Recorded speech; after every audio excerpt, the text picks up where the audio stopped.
Welcome, everyone. I'm Magdalena, and it is a pleasure to have you at our IMindQ webinar dedicated to the topic of mind mapping usage in business. Our focus today is to discuss about how companies can use the mind mapping technique to optimize business processes and improve the operational. It is a great pleasure to introduce a special guest that will share his expert opinion on the topic, and now Hans Buskes. Mr. Buskes is a Magdalena, I can't hear you.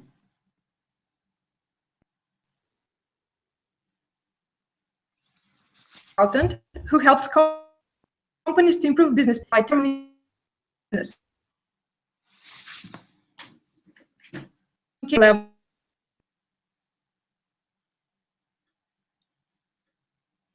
Almost several English.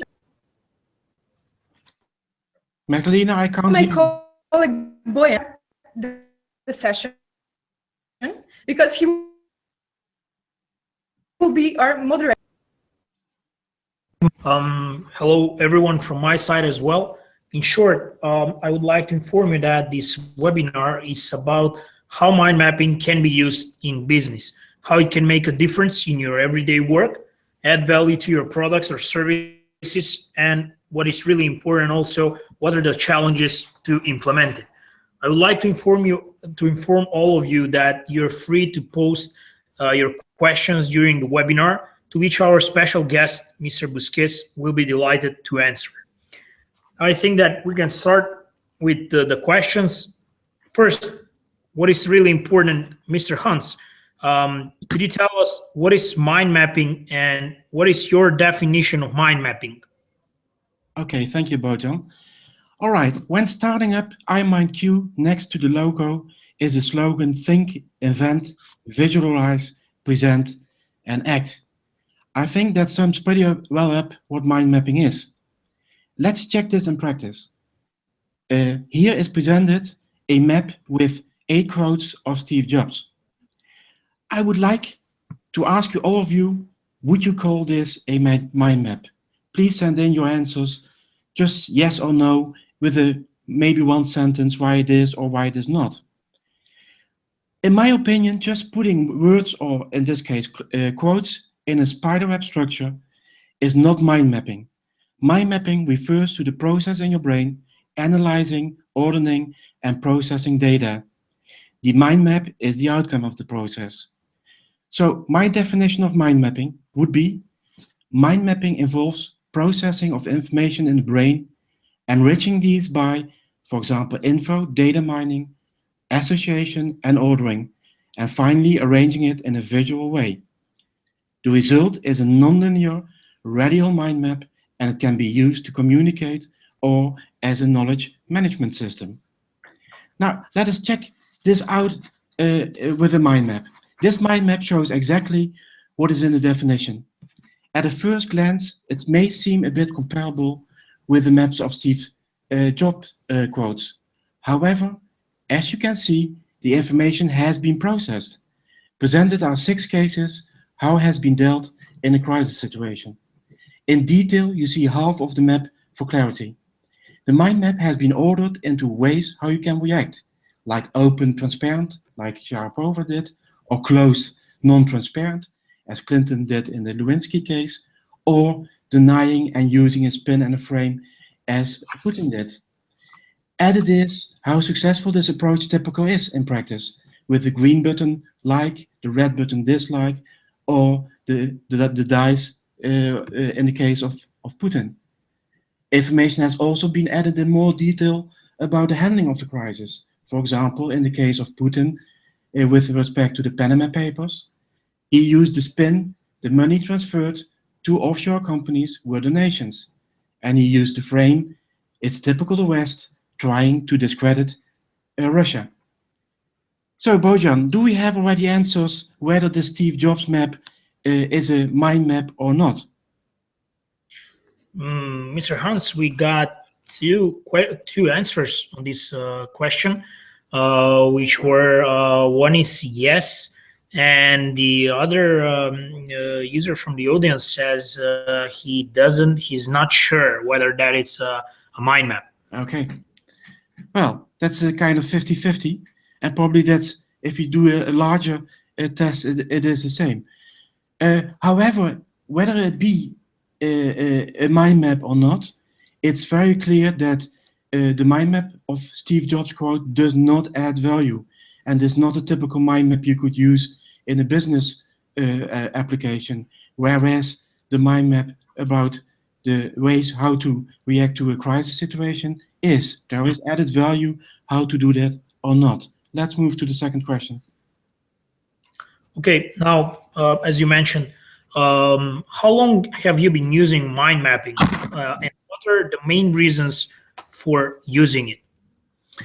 Well, I've been using mind mapping now for 20 years. In all organizations I advise, mind mapping is one of my most important tools. For example, in the case of plans, be it a project plan, business plan, strategy plan, marketing plan, communications plan, or whatever. From my experience and many others, it is clear that bulky plans of sometimes 10 to 20 pages or more are not particularly effective. This triggered a visual revolution. You may have heard about the business model canvas. The complete business strategy is on one page. Mind mapping goes a way further than this, as you can see in the mind map of a communications plan. I will show now a film of this mind map plan so you can see in steps how it was made.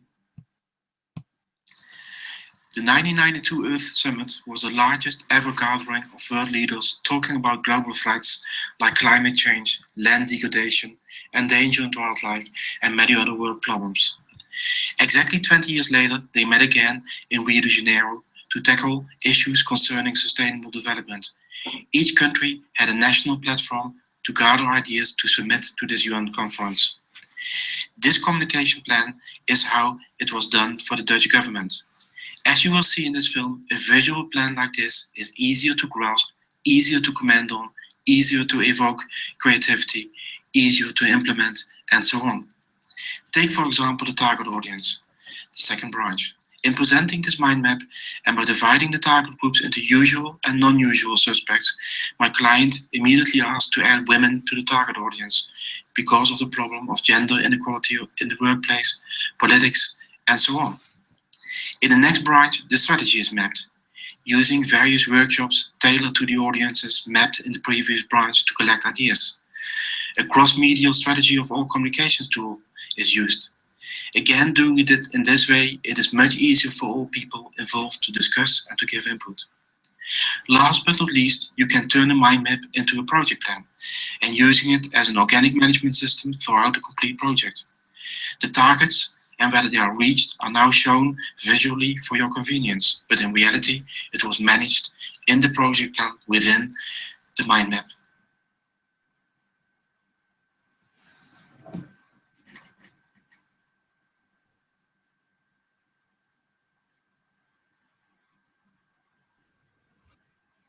Bojan?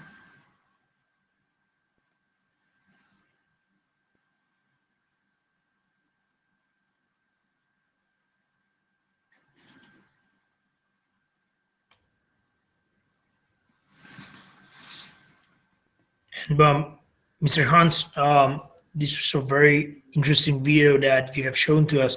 I will proceed now with the third question, which would be, what are the key elements to make a mind map valuable in an organization? Okay, I will do so, Bojan. For the ebook, A Practical Mind Map Tester, which is shown on the left, that I wrote with the excellent Belgian mind mapper Philippe Pacu, by the way, we developed a tester that is easy to use to evaluate how useful a mind map is on the basis of 5 performance criteria. Starting with a goal. A goal will help you focus on what you need to map in order to produce the desired result. As you might know from the book of Stephen Covey, The 7 Habits of Highly Effective People. I've been saying already a few things about processing in your brain.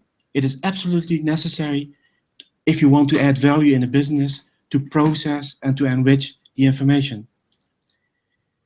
Readability, the next one, is about how you package your content and how easily it is to unpack it for the reader. In the next map, you see a mind map, which is, if you study it, it's very valuable. It has a high, rich content, but I think all of you will agree that it is difficult to read. The better the packaging is, the easier it is for your client or consumer to read your mind map. And elements of good packaging are ordering, design, and how easy it is to navigate through the mind map. And you will see in this case that it's not so easy. Number 4 is maybe the most underestimated part of mind map. Whether a mind map is understandable for your customers or clients is related to the use of keywords, syntax, and semantics. With respect to keywords, avoid unusual complex words or jargon. Watch words, match words to the targeted reader. Syntax refers to the structure and semantics to the meaningful relation between the words used. In mind maps found on the internet, the ordering, so the syntax, of keywords seems to be sometimes indiscriminate. Most of the time, it renders your mind map unreadable. In a sentence, you can change a few words and the reader might still understand what you say, what you have written. Because in a mind map, only single words are used on the branches, most of the times, if the syntax is not okay, it will render your mind map exactly unreadable. Because of that, I'm an advocate of a universally accepted mind map language. Interesting. What is really important for most of the people in the business are, in your opinion, since you're an expert, what are the benefits and at the same time the challenges of implementing mind mapping in a business organization? Yes, let's look into this. More and more companies use metrics to establish whether software is fit for use. In this mind map, you see 5 of the most important elements as defined by various studies: transferability, exchangeability, robustness, performance, and security. The first branch concerns the economics of the investment. In the next map, I will focus on challenges. Considering the scope of the webinar and the fact that I'm not a specialist on security, I will leave that one out. In the last mind map of the series, I will map the benefits. With respect to challenges, transferability immediately draws the attention. Mind mapping is not easy to master and not easy to transfer.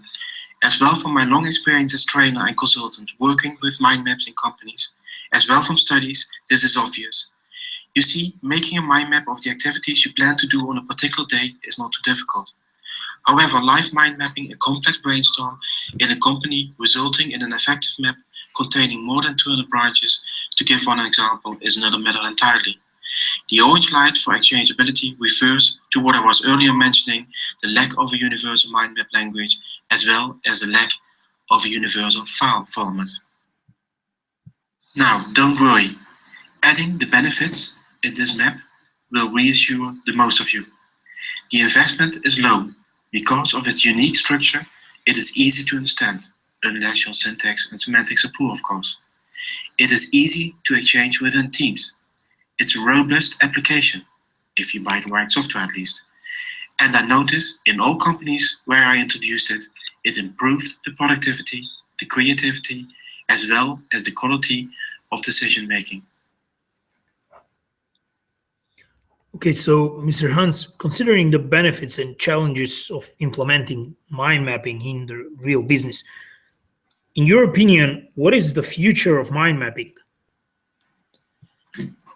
Well, first of all, having said something about the exchangeability, it would really help, certainly within businesses, to agree on a standard mind map language, just as we have in a normal language agreement about syntax and semantics. It would be great to have that as well in a mind map. Second, it would be much easier if the exchange between competitive mind map software would be facilitated. Some people in surveys asking for a standard file format. That may be too difficult, maybe, for companies, but at least if the import-export functions would be more than it is now, it would help.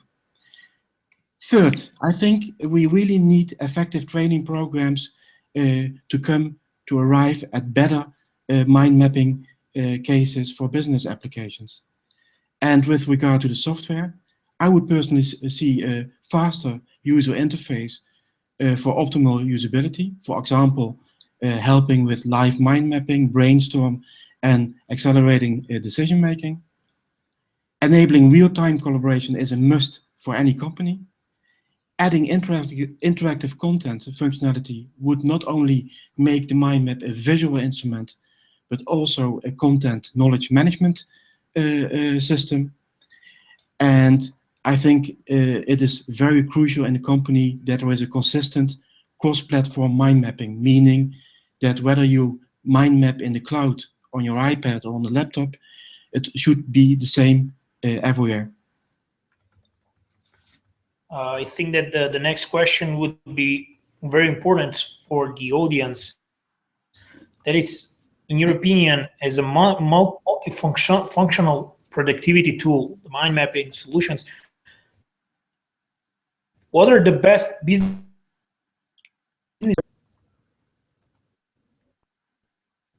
Okay, I would say in this film you can see what applications companies hire me for, and they are ranked from most popular to least popular, and they keep asking me back, so this must be the real popular applications. Mind mapping is a very effective tool for all applications with respect to productivity, resulting in very visual plans that are easy to communicate within the company.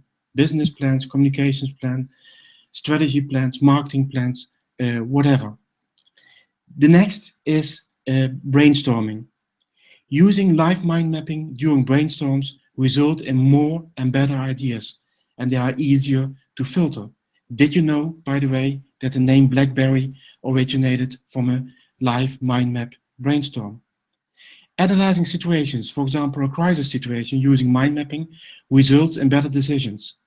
I mapped, for example, all aspects of one of the biggest fires in the Netherlands that occurred in Delft on the campus of the University on Delft. Next is strategy. Strategy is very much about focus. The intrinsic value of mind mapping is focusing. So mind mapping is one of the tools to use to help strengthen your strategy. I applied mind mapping to map trends, the progress in projects, and to find new disruptive products. I will show you one of these beautiful mind maps about disruptive products. Last but not least, being a very visual tool, mind mapping is the preferred tool for presenting ideas, presenting plans, presenting progress, results, or whatever within the company. So the main applications are productivity, innovation, decision-making, strategy, and communication. Let's move to this mind map about disruptive product mind mapping. I promised to show you quickly how to use mind mapping to find a disruptive product. You may have heard from the Blue Ocean strategy. It is in essence about creating unique products in an uncontested market space. For example, iTunes and the iPad were Apple's Blue Ocean moves. I'm using mind mapping to find those blue ocean spaces, dividing the map in such a way that 4 quadrants are obtained. On one axis goes the competition, on the other the demand. This one is a very complicated one, finding the ideal solution for quality control in pharmaceutical companies. So I won't discuss the map in detail, but of course you can send in your questions. And of course, to add to that, finding such a blue ocean product will earn you hundreds of thousands of dollars, or even maybe much more than that. Yeah, that's something that the businesses are actually trying to do at the moment nowadays. Okay, last but not least, for the questions, I would like to ask you, what is your experience with our mind mapping solution, iMindQ, and what do you think of our mind mapping tool for improving the productivity in the companies? Okay, Bojan, as you can see, I mapped my experiences with iMindQ in a so-called fishbone map. I think it already shows how versatile the software is. But beginning, I do want to stress the importance of the mind mapper. I defined mind mapping as processing information in the brain. So the mind mapper is, in my opinion, fundamental to the success of the mind map. Now about IMIQ. Let me zoom in on some of the indicators, such as update history. For a company buying software, it is crucial that it is here to stay. I have seen too many mind map software packages come and go. IMIQ was developed in 2009 and has since then updated the software almost annually. That builds trust. Another parameter is versatility. As you can see, and for the people who are using IMIQ, you can use it for mind mapping, presentation, project planning, collaboration, brainstorm, this fishbone analysis, or this blue ocean mapping, which I showed you previously. Next is stability. The last month I've been testing IMIQ on the Mac. Well, I had 0 crashes, 0 issues, and what I like in comparison with competitive software, the energy consumption is very low. Then about usability, I think it's very good to use for brainstorming and mind mapping. In the simple mode of presentation, it's very good as well. In a little bit more complex mode, it's a little bit more difficult. But least, if you consider, and that's probably the most important, the return on investment, I think mind mapping has a very high return on investment. The risks are low, the cost is low, and the productivity gain, or in this case of this blue ocean mind map, if you find such a product with a mind map session, it shows how powerful mind mapping can be. Thank you very much for your good words, Mr. Hunt. Now, I can notice that the audience have 2 questions regarding this topic that we're covering now. That we got today is one guest is one of the audience is asking Mr. Hans, can you give her more tips on how to build an effective mind map? Yeah, that's a good question, because that's the whole issue of whether you can share mind mapping in business and whether people can read it very easily. What I think is very important is, of course, on the first place, the content. As I have stressed, that you have good content, that it is enriched, that the right data are there. But about putting this content in a mind map, it's crucial that the ordering is very good. And in a mind map, you use a hierarchical ordering of information. That's crucial. But what is also crucial is that if you go from the main branches in the center to the detailed sub-branches in the mind map, it's very important that you keep in mind that everything you map under a main branch is really related to this main branch. And not only that, but that it's, as I was speaking about semantics, that anyone who is reading these branches from the main branch to sub-branches and maybe further and further away, that is still readable and understandable what is being said. And to put one more tip to it, be very critical about the keywords you put on a mind map. Because the better the keywords are, the better the mind map is. Because a mind map is only using single words. These single words determine your complete story if you're going to give the mind map to somebody else. Interesting. I hope that the listener or Mr. Henry Summers got the answer that he was looking for. And also, I would like to read another question that is from our listener Vivian Goldstrong, that is asking. She works in the NGO or in an NGO organization dealing with disadvantaged families, and she's interested about how can her organization benefit by using mind mapping.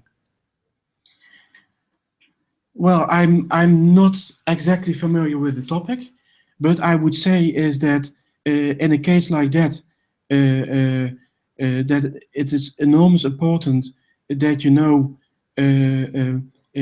what is related to this topic, disadvantaged families.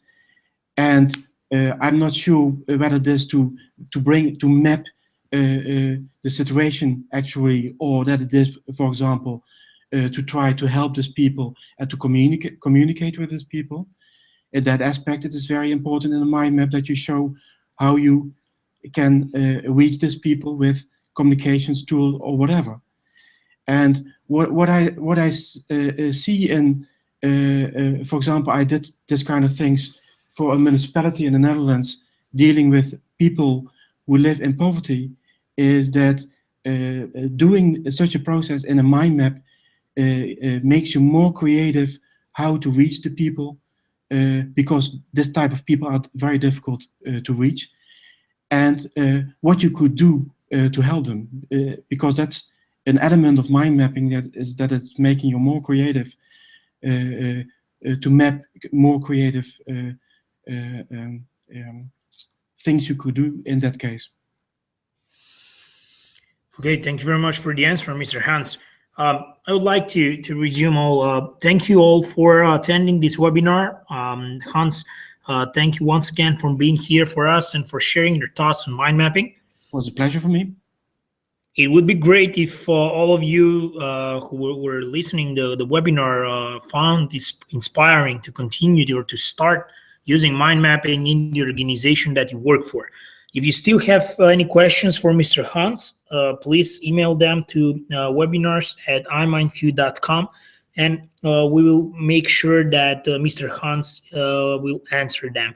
And for all of you that are interested in getting more information about iMindQ, you can always visit our website, www.imindq.com, or send your inquiries to the same mail address I just mentioned.